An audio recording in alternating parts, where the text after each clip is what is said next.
Bienvenidos hermanos a Visión del Reino. Bueno, es una alegría. Hemos compartido desde las 10:30. Ha estado hermoso el culto, la alabanza, la oración, testimonios. Y ahora, bueno, vamos a la palabra. Importante, bueno, lo estoy diciendo, se recuperar.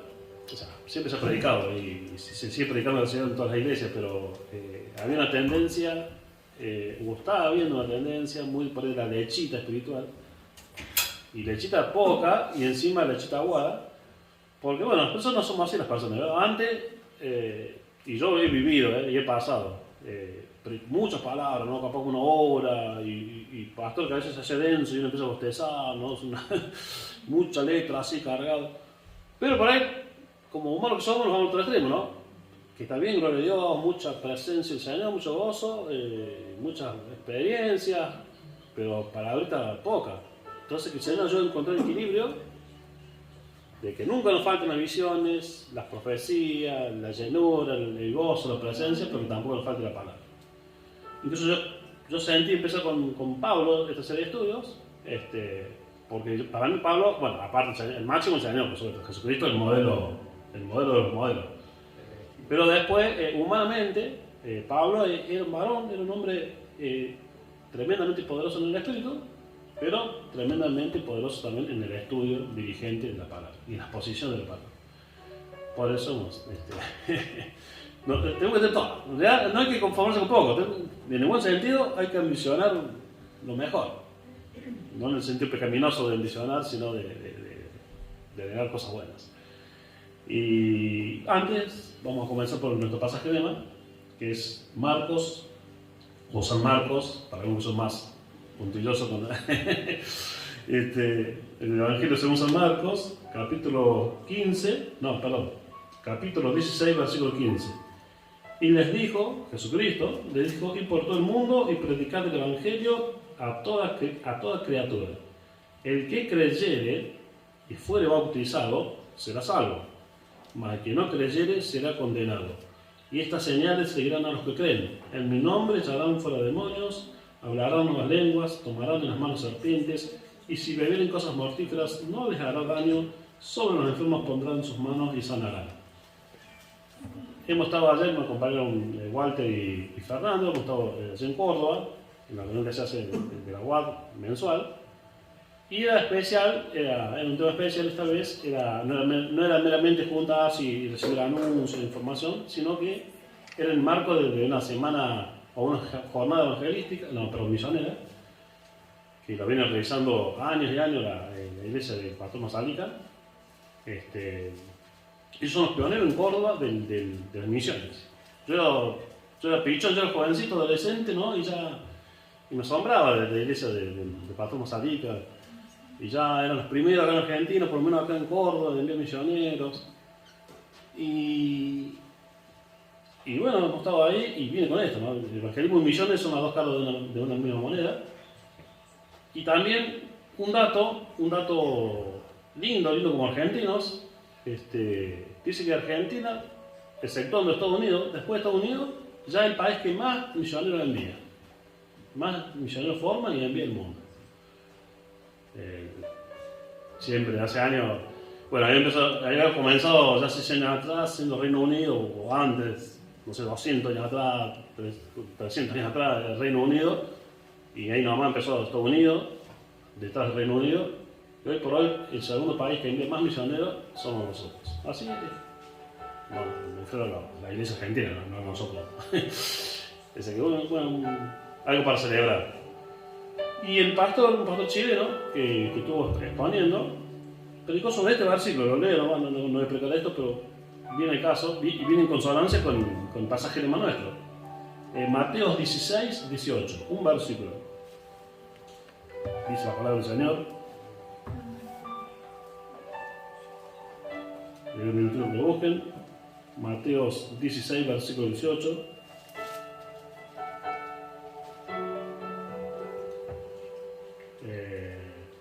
Perdón, a ver. 16, 18, sí, perdón. Dice así. Jesús está hablando, ¿no? Jesús con Pedro. Y si yo también te digo que tú eres Pedro, y sobre esta roca edificaré mi iglesia, y las puertas del Hades no prevalecerán contra ellas, o contra ella. Lo hemos hablado muchas veces, es importante volver a recordarnos. Jesús nos está diciendo que es el infierno el que está aguantando las embestidas de la iglesia, y no al revés. Así que son tiempos para valientes. Celebro a todas las mujeres valientes que tenemos, que hay, y los hombres no nos quedamos atrás. Seamos valientes, la verdad. Sería una vergüenza para nosotros que contar con mujeres valientes. O sea, no es que no haya, el tema no es que haya mujeres valientes, tiene que haber. Lo malo es que haya mujeres valientes y no haya hombres valientes. Así que no nos quedemos atrás, hermano. No es como que las mujeres nos están ganando por goleada en todo. Lo digo bien, ¿no? Para, seamos más, recuperemos el varón lo que tiene que en otros lugares, en ese buen sentido, o sea, no nos chanchemos, ¿no? Pero bueno, dice acá, no, dice, yo también digo que tú eres Pedro, y sobre esta roca edificaré mi iglesia, y las puertas del Hades no prevalecerán contra ella. Otra vez vamos a predicar el sentido de la roca, porque ahí, ¿no es cierto?, hay la controversia entre la iglesia católica y la iglesia evangélica, pero no, hoy no vamos a hablar de eso. Lo importante vamos a hablar que el Hades está aguantando a la iglesia, así tiene que ser. Y así va a ser en Cosquín, ¿no? ¿No, Walter? ¿No? Vamos a... Así que, bueno, vamos a nuestro pasaje. Seguimos la serie de estudios que hizo el Espíritu Santo, porque hoy iba a venir el pastor César. Pero bueno, está medio gripado, vamos por él. Y no va a venir el próximo, porque el próximo ya dije el pastor Daniel. Si lo quiere, va a venir el próximo pastor Daniel. Después vendrá César y después vuelvo yo a predicar. Pero retomamos Romanos, Romanos 7:7, la frase, en adelante. Y acá me da pie para decirle, bueno, lo que siempre decimos fuera de cámara, digamos, con Eve hasta el hartazgo: lean la Biblia y lean toda la Biblia. Es importante que como mínimo una vez al año puedan haber leído toda la Biblia, de Génesis, de corrido, de Génesis a Apocalipsis. Y no se queden con leer la Biblia. También le voy a decir que no Walter, también estudio la Biblia. Las dos cosas, no es un sustituto, no es porque yo estudio la Biblia o estudios, ya sea en el instituto, lo que sea, no leo. Tiene que ser la lectura diaria, vamos a decir, cruda, y también el estudio diligente. Las dos cosas no nos pueden faltar. Yo le decía, alguien lo dijo también, perdón, no me acuerdo quién, pero hoy lo dijeron, no, creo que no Walter, creo que fue. Yo me mencioné del Espíritu Santo, que lo escuché también de un teólogo, un famoso teólogo muy importante, que yo quiero estudiar la palabra de por vida. Que el Señor me encuentre siendo un dirigente estudioso de la verdad. Que no me canse nunca estudiar la Biblia. Tenemos que, siempre hay para estudiar la Biblia, mire, es inagotable. Así que, bueno, y ¿a qué voy? ¿Por qué? Para acá en el punto. Porque si usted lee este pasaje 7, del 7 en adelante hasta el final, pareciera ser que el mismo Pablo era un tremendo pecador, porque nos agarramos así. No, si Pablo dice, el bien que quiero, eso no hago, y el mal que no quiero, eso termino haciendo. Y uno puede decir, oh, no, ¿viste? Por eso es muy borracho también, porque mirá, Pablo no puede hacerlo. No. Lea todo, si usted lee ahí nomás el 8, en el 8, no se lo voy a leer hoy yo, pero de tarea lea luego usted en su casa, en el 8 aclara que en Cristo, y bueno, y dar un atismo, vamos a empezar del primero al final, vaya a 7, 24 y 25. Y ya vamos a volver. Dice, miserable de mí, ¿quién me librará de este cuerpo de muerte? Gracias doy a Dios por Jesucristo Señor nuestro. Bueno, y ahí lo aclara acá, pero es como un anticipo de todo lo que va a hablar en el 8. En el 8 es clarito, en Cristo yo tengo la victoria. Pero por eso es importante la Biblia, porque si usted picotea y usted habla así solo, dice, viene el 7, y usted empieza con una conclusión que no es, ni en el mismo libro romano está dada, si usted lee todo diligentemente el libro, no lo justifica. Por eso es importante no picotear la Biblia. El picotear está bueno cuando uno es nuevo en la fe. Y no es que nunca me la haga. Yo el otro día, bueno, también cuando a veces me pasa así, que uno hable así, sí, te sigue hablando Dios cuando vos hables así nomás. Pero eso es más dado, digamos, para principiantes. Es cuando usted, cuando un niño, ¿no es cierto?, pequeñito, se tiene en el piso con unos carayones, unos lápices, unos garabatos, está bueno.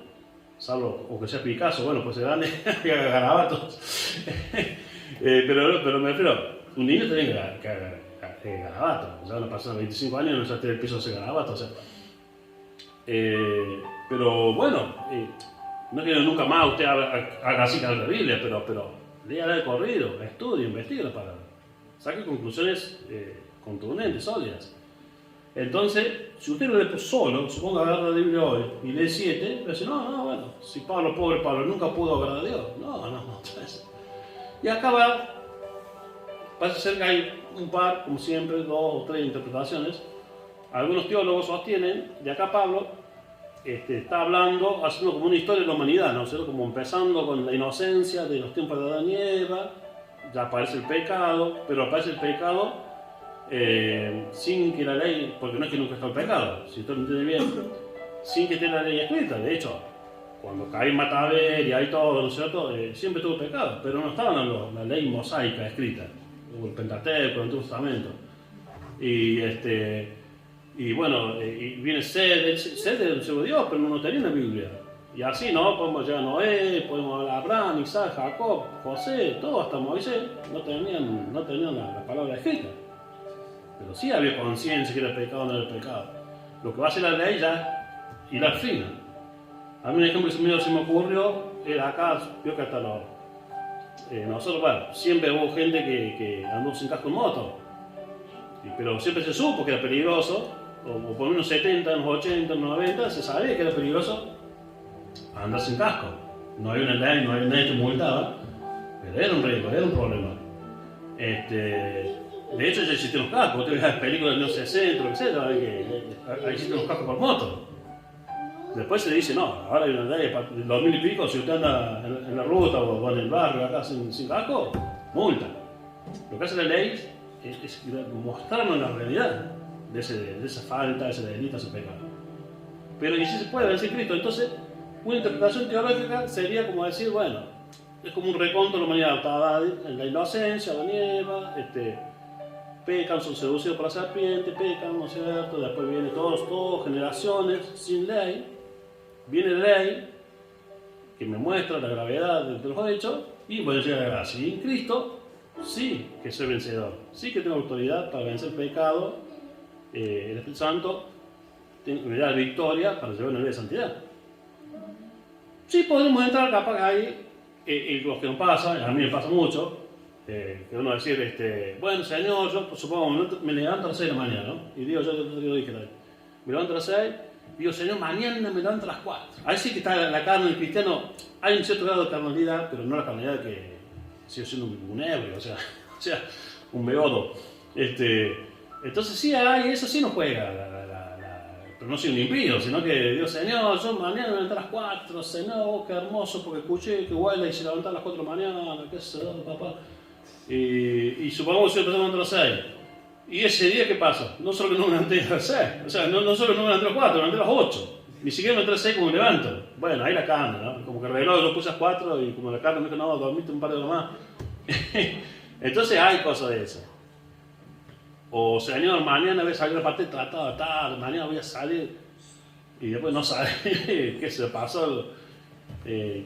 Cayó el vecino con crollito y mate, nos tomamos mate, bueno, después voy a repartir tratado. Ya, está bien. Hay una jugada de carne en ese sentido, pero Pablo no está diciendo soy un terrible pecador. ¿A qué voy? No se olvide que hemos hablado de la famosa diatriba, que no era vecina, sino que no se olvide que Pablo es una diatriba que está haciendo, es como un diálogo imaginario. Y decimos que pareció esas preguntas retóricas. Entonces él, imaginariamente, o bien, como ya lo dijimos, es acordando del Pablo fariseo, que él antes de nacer nuevo era celoso de la ley, quería cumplir con Dios, tenía celo por las cosas de Dios, pero siempre fracasaba, hasta que vino Cristo.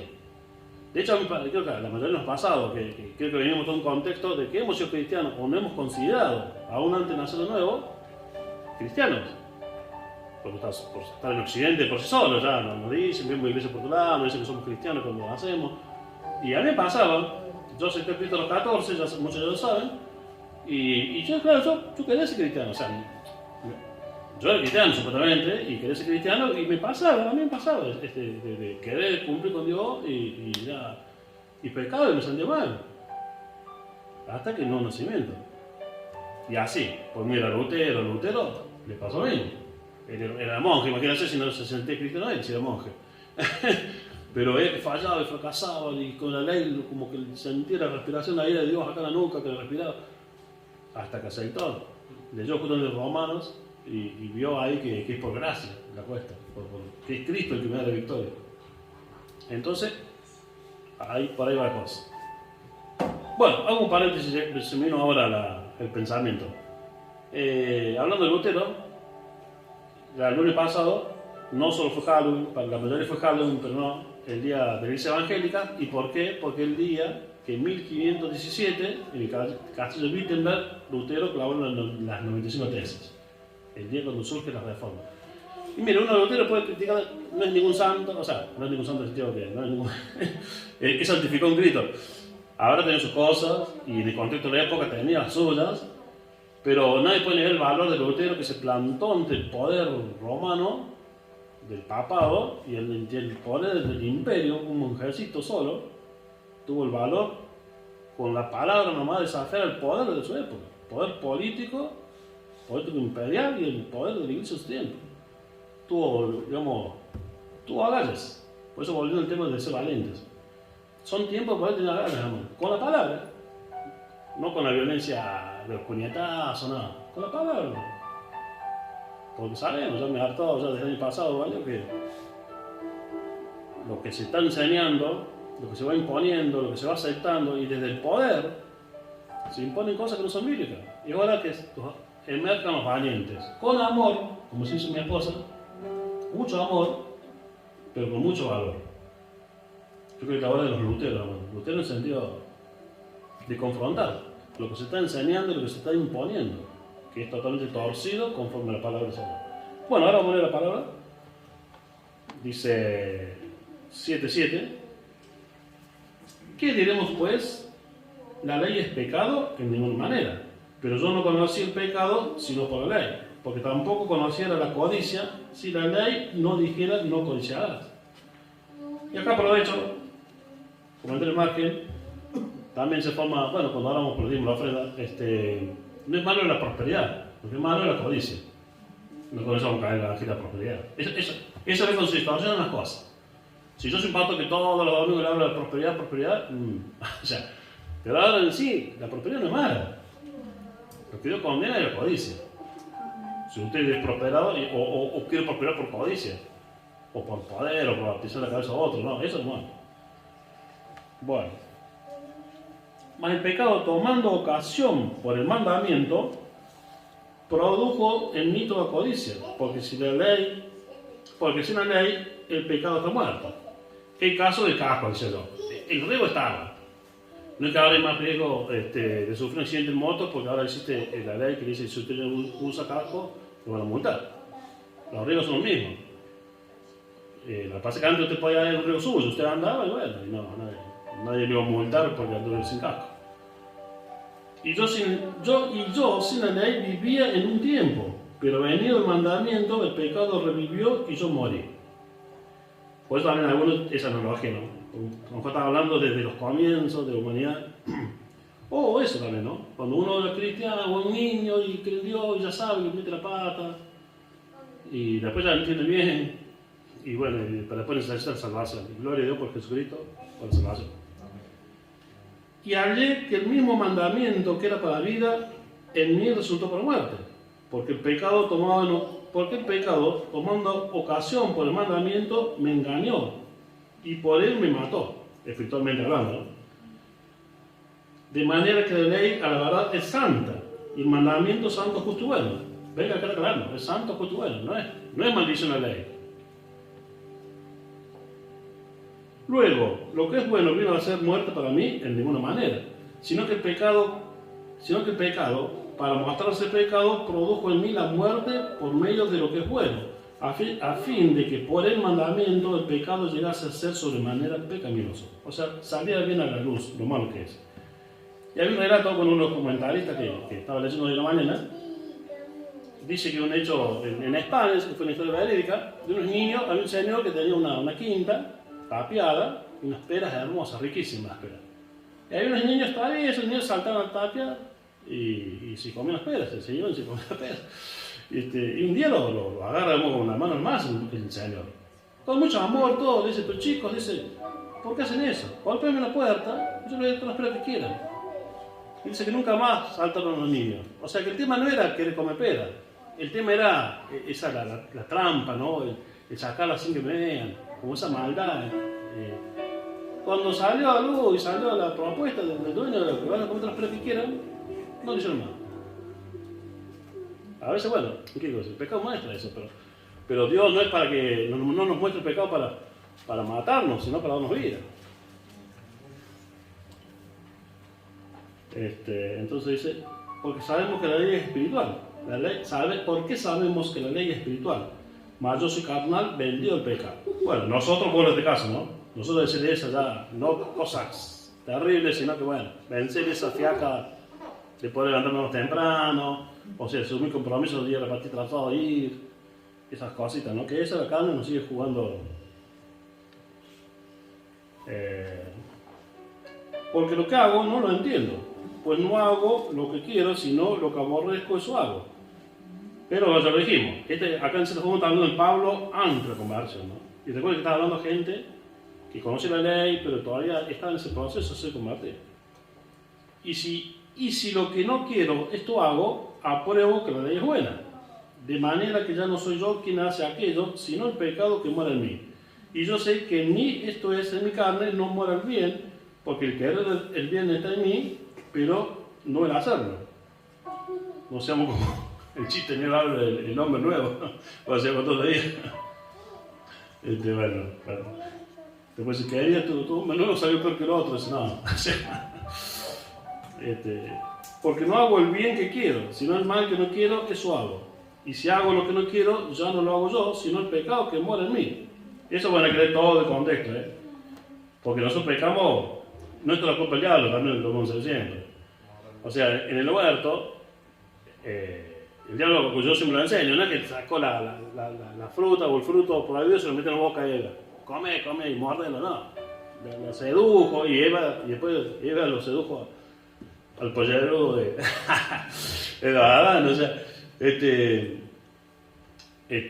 perdón, bueno, no quiero hacer apología del delito, al final, no quiero fomentar lo que, el poder del hombre está en la billetera o en la fuerza física, y en la mujer en la cadera, y si no también con el bautista que cortó la cabeza, que las caderas que movió la muchachita, le cortó la cabeza, ¿a qué voy? Bueno, seamos cuidadosos de eso, pero ¿qué voy?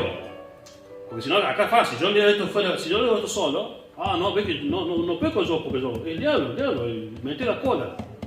Sí, metí la cola, pero vos, el diablo te va a presentar la oportunidad, te va a llenar el oído, pero eso no te exime a vos de tu responsabilidad. De hecho, pero no enseñó nada, no exime la responsabilidad. Entonces, porque no hago el bien que quiero, sino el mal que no quiero, eso hago.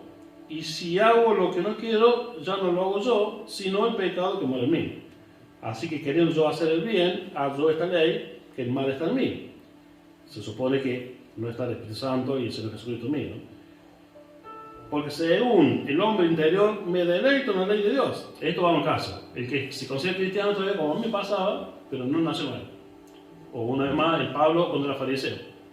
Él quería agradar a Dios, todo lo que hacía era para agradar a Dios. Incluso encarcelado a los cristianos porque quería agradar a Dios.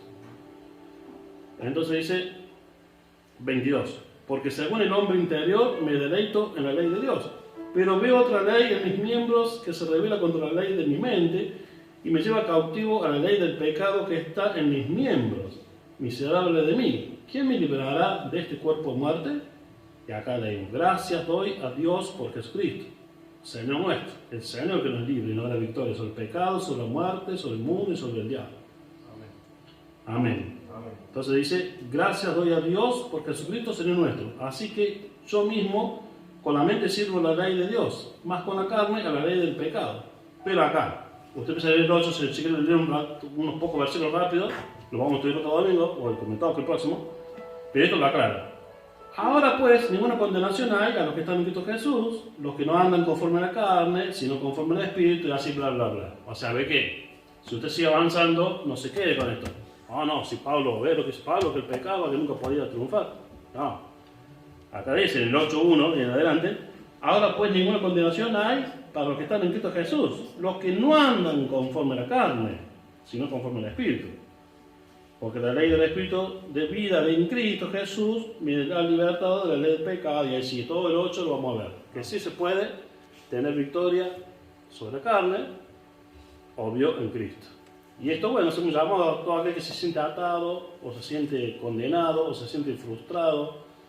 Venga a Cristo. Vamos a oración, Señor. Gracias por tu amor. Señor, gracias por tu luz.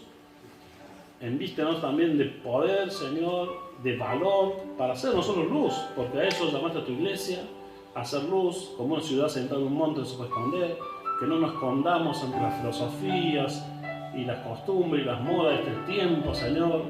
Y el Evangelio es para los que están en la adicción de las drogas, los que están en depresión, los que están en angustia, los que se sienten sucios y condenados porque han hecho cosas terribles.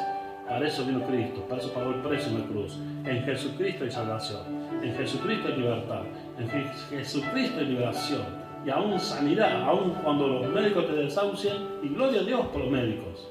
Y gloria a Dios por todos aquellos que investigan para encontrar curas, nuevos remedios, o sea, nuevas enfermedades, o a las enfermedades viejas, Señor.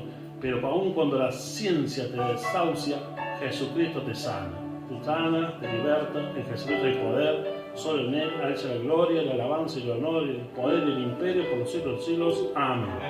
Amén. Gloria a Dios.